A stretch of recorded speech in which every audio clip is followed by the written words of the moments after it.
ആസ്ട്രോളജേഴ്സിന്റെ ഒരു പാനലായിട്ടാണ് അദ്ദേഹം ധരിക്കുന്നത് ചെയ്യുന്നത്. അവിടുത്തെ കാലിഫോർണിയയിലെ ഒരു മനഃശാസ്ത്ര സ്ഥാപനമാണ് ക്വസ്റ്റ്യനെയർ.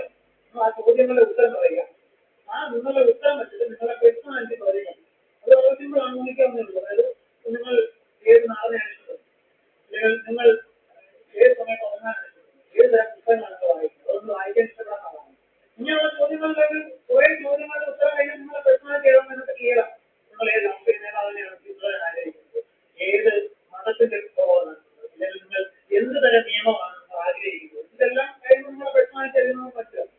അങ്ങനെ ഒരു പേഴ്സണാലിറ്റി ടെസ്റ്റിലൂടെ 400 മനുഷ്യരുടെ പേഴ്സണാലിറ്റി തയ്യാറാക്കി. എന്നിട്ട് ഇതിൽ ഓരോന്നിനും 2 അഡീഷണൽ പേഴ്സണാലിറ്റി പലയിടത്തുമായിട്ട് പഠിപ്പിക്കും. അതായത് ഈ 400 മനുഷ്യരുടെയും ഗ്രഹനില, ഇതിൽ ഓരോ മനുഷ്യനും കറസ്പോണ്ടിങ് ആയിട്ട് 3 പേഴ്സണാലിറ്റി ഡിസ്ക്രിപ്ഷൻ. അതിലൊന്ന് സൈക്കോളജി സൊസൈറ്റിയുടെ ഡിസ്ക്രിപ്ഷനാണ്. മറ്റേതെങ്കിലും റാൻഡോ ഇവിടെ നിന്ന് കിട്ടിയ 2 പേഴ്സണാലിറ്റി ഡിസ്ക്രിപ്ഷൻ. എന്നിട്ട് ഇത് ഈ ജ്യോതിഷന്മാർ അല്ലെങ്കിൽ ആസ്ട്രോളജേഴ്സിന്റെ പാനലായിരിക്കും. അവരെന്താ ചെയ്യുന്നത്? ഒരു ഗ്രഹനിലയുണ്ട്, 3 പേഴ്സണാലിറ്റി. ഇതിൽ ഏത് ആളുടെ ഏത് പേഴ്സണാലിറ്റീസാണ് ഈ ഗ്രഹനിലയുടെ ഉടമസ്ഥൻ? അതായത് ഒരു ഗ്രഹനിലയ്ക്ക് 3 പേഴ്സണാലിറ്റി ഉണ്ട്. ഇതിൽ ഒരെണ്ണം ഈ ഗ്രഹനിലയാണ്. എങ്ങനെയാണ് നിങ്ങൾക്ക് പറയാം? നിങ്ങളുടെ ഏത് ഗ്രഹനിലയിൽ നിന്നും 3 പേഴ്സണാലിറ്റി ഉണ്ട്. ഇതിൽ ഏത് ഗ്രഹനിലയുടേതാണ് ഈ പേഴ്സണാലിറ്റി എന്ന് ചോദിച്ചാൽ നിങ്ങൾ ഈ 3 ഒന്നും നിലനിൽക്കുമല്ലോ. നിങ്ങൾക്ക് ഈ ഗ്രഹനില വായിക്കാൻ അറിയില്ല, ഇതിന്റെ ഫലപ്രവചനത്തിന്റെ ഒന്നും അറിയില്ല. പക്ഷേ നിങ്ങൾ ഏതെങ്കിലും ഒന്ന് നിലനിൽക്കാൻ പറ്റുമോ? പറഞ്ഞിട്ട് കഴിഞ്ഞാലും നിങ്ങളുടെ വിജയ സാധ്യത രണ്ടെണ്ണം ഉണ്ടെങ്കിൽ 50-50ആണ്. ഒന്നേ ഉണ്ടെങ്കിൽ എന്തായാലും വിജയിക്കും. 3 ഉണ്ടെങ്കിൽ 1/3. 3 ഒന്ന് എന്തായാലും ആവില്ല.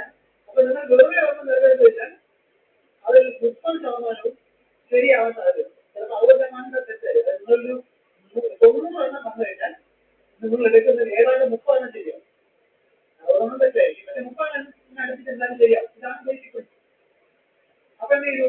400 മനുഷ്യരെ 28 ആസ്ട്രോളജേഴ്സിന്റെ പാനലിലേക്ക് ഈ പരീക്ഷണം നടത്തുക. ആസ്ട്രോളജേഴ്സ് തെരഞ്ഞെടുത്ത് മാച്ച് ചെയ്തു. ഫലം മാച്ച് ചെയ്ത് നോക്കി എത്രത്തോളം പേര് കറക്റ്റായിട്ട് തെരഞ്ഞെടുത്തു. ഊഹിക്കാൻ എത്ര പേരുണ്ടായിരുന്നു? 32% പേരാണ് കൃത്യമായി മാച്ച് ചെയ്തത്. ശരിക്കുള്ള ഗ്രഹനിലയിൽ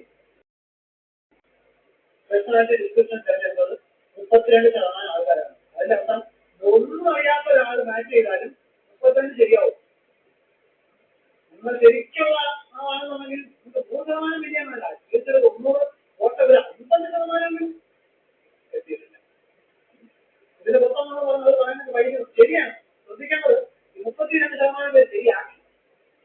നമ്മളെ കുഴപ്പം നമ്മൾ ഈ ശരി മാത്രമേ കാണും. ബാക്കി 67 തെറ്റായാലും അത് നമ്മൾ ശ്രദ്ധിക്കില്ല. ശരി തെറ്റ്. ഇന്ത്യയിൽ സമാനമായ പഠനങ്ങളുണ്ട്. അപ്പോൾ ജയന്ത് നാർലിക്കർ എന്ന് പറഞ്ഞ ഇന്ത്യയിലെ പ്രഗത്ഭരായ ജ്യോതിശാസ്ത്രജ്ഞരാണ് ജയന്ത് നാർലിക്കർ. എഴുതിയിട്ടുണ്ട്. നാർലിക്കറും മരിച്ചുപോയ കൊല്ലപ്പെട്ട നരേന്ദ്ര ദബോൾക്കറും സാഗർ കുണ്ടെ പൂനെയിലെ ഒരു സ്റ്റാറ്റിസ്റ്റീഷ്യനും ചേർന്നിട്ട് നടത്തിയ പഠനമുണ്ട്. അവരത് ചെയ്തത് പൂനെയിലെ ഏറ്റവും ലീഡിംഗ് ആയിട്ട് പെർഫോം ചെയ്യുന്ന സ്കൂളുകളിലെ കുറെ കുട്ടികളുടെ ഗ്രഹനില, എന്നിട്ട് അവിടെ സ്പെഷ്യൽ സ്കൂളിൽ പഠിക്കുന്ന ബുദ്ധിവികാസം ഇൻസ്റ്റിറ്റ്യൂട്ടില്ലാത്ത കുട്ടികളുടെ ഗ്രഹനില 2 വീതം അയച്ചുകൊടുക്കും. ഇതിൽ ഏത് കുട്ടികളാണ്, ഏത് ഗ്രഹനിലയാണ് ലീഡിംഗ് സ്കൂളിലെ കുട്ടികളുടെ, ഏതാണ് ബുദ്ധിവികാസം ഇല്ലാത്ത കുട്ടികൾ, അത് തെരഞ്ഞെടുത്താണ്. അത് തെരഞ്ഞെടുക്കുമ്പോൾ 50% താഴെയാണ് മാച്ചാകുന്നത്. അപ്പൊ വെറും ചാൻസ് എത്രത്തോളം ശരിയാവും അത്രയൊക്കെ തന്നെയാണ് ഇതിൽ ശരിയാക്കുന്നത്. പക്ഷെ കുഴപ്പം നമ്മളുടെ സെലക്ഷൻ, നമ്മളിത് ശരി മാത്രമേ ഉള്ളൂ. അപ്പൊ ഇത്രയും പറഞ്ഞതിന് വേണ്ടിയിട്ടാണ് വെച്ച് കഴിഞ്ഞാൽ ആസ്ട്രോളജിയില് 4 പ്രധാന ലക്ഷണം. ഒന്ന്, ലാക്ക് ഓഫ് കൺസിസ്റ്റൻസി. അദ്ദേഹത്തെ പറഞ്ഞു ആസ്ട്രോളജിക്ക് ഒരു ബാധിക്കുന്നവർ ഇതിന്റെ വക്താക്കളിൽ പോലും ഒരേ അഭിപ്രായമല്ലോ. ഉദാഹരണത്തിന് കണ്ടകശനി ചന്ദ്രനെ അടിസ്ഥാനപ്പെടുത്തിയാണോ ശനി അടിസ്ഥാനപ്പെടുത്തിയാണോ? ലഗ്നം ചന്ദ്രനെ അടിസ്ഥാനപ്പെടുത്തിയാണോ സൂര്യനെ അടിസ്ഥാനപ്പെടുത്തിയാണോ? അതിന് നമ്മൾ ലഗ്നാൽ ചന്ദ്രാലെന്നും സൂര്യൻ ഏത് ലഗ്നാലെന്നാണ് പറയുന്നത്? ചന്ദ്രനെ അടിസ്ഥാനപ്പെടുത്തിയിട്ടാണോ ഫലം പറയുന്നത്? രസം എന്ന് വെച്ചാൽ ഇതിന്റെ 2 വക്താക്കൾ എന്ന് പറയുന്നത് അതാ ശരിയാണ്. ഇവരുടെ 2 പേരുടെയും കഷ്ടവേഷം പറയുന്നത് അതാ ശരി. 2 പേരും പറയുന്നത് ഭരിക്കുന്നു. അതായത് നിങ്ങൾ പുസ്തകം ഉത്തരത്തിലിരിക്കുന്നു എന്ന് പറയുന്നു, കഷ്ടത്തിലിരിക്കുന്നു എന്ന് പറയുന്നു. ഇതിൽ ഏതൊക്കെ ഒന്നും ശരിയാവുക. ശരിയാണെന്ന് പറയാൻ ലാക്ക് ഓഫ് കൺസിസ്റ്റൻസി എന്ന് പറയാം. പറയുന്ന കാര്യങ്ങൾ തന്നെ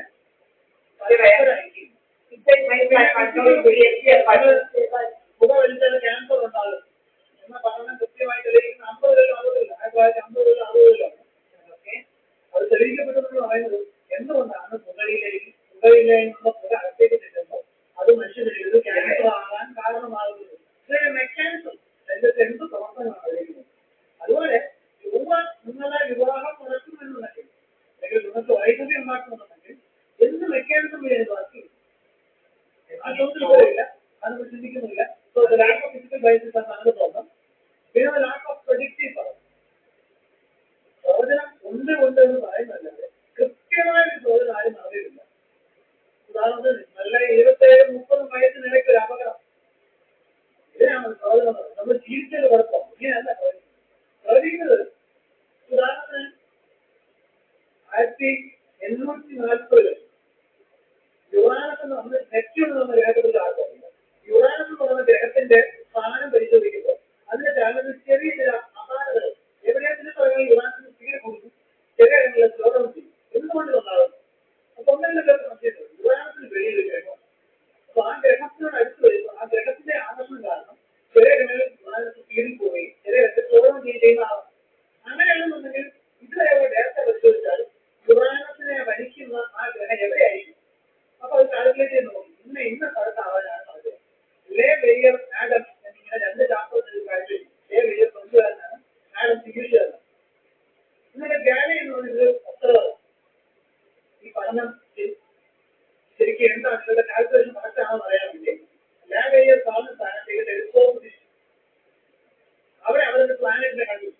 ആ പ്ലാനറ്റാണ് നെപ്റ്റ്യൂൺ. അതായത് നെപ്റ്റ്യൂണിനെ നമ്മൾ നിരീക്ഷിച്ച് കണ്ടതല്ല, നെപ്റ്റ്യൂൺ അവിടെ ഉണ്ടാകുമെന്ന് കണ്ട്